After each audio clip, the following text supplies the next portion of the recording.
pagganda ng takbo ng ekonomiya sa Cordillera, nakapagtala ito ng 6.9% na pagtaas ng gross domestic product para sa taong 2024.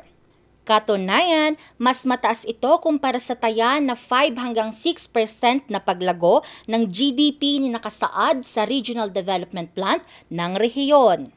Sa pagtatapos ng 2024 at pagpasok ng 2025, umaasa ang DTI na magtutuloy-tuloy pa ito sa pag-usbong palalo ng iba't ibang oportunidad para sa rehiyon. We have to look at the cities and municipalities indices measured in the CMCI because that's a comprehensive tool to measure competitiveness. So dito may mga pillars na nakita natin on economic dynamism, government efficiency, resiliency, infrastructure, and innovation.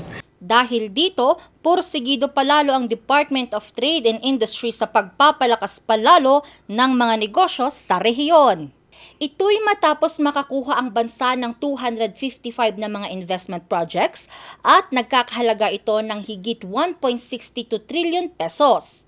Mas mataas ito kumpara sa 1.5 trillion pesos na halaga para sa 233 na investment projects na nakuha ng bansa noong 2023.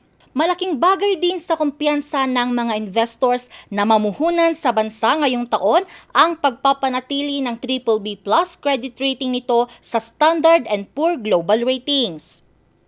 This high credit rating will really encourage a lot of confidence for the international investors to come into our country, and so far there's a lot of interest in our country. So we are looking forward to a lot of international investments and foreign investors also to come in.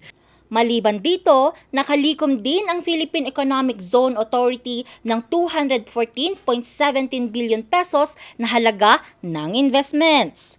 Mas mataas ito kumpara sa 200 billion pesos na target ng ahensya ngayong 2024. Sa ngayon, nakatutok palalo ang PEZA sa pagpapaunlad nito ng mga eco-zones para makahikayat palalo ng mga investors sa bansa. Angel Arquero para sa Luzon Headlines.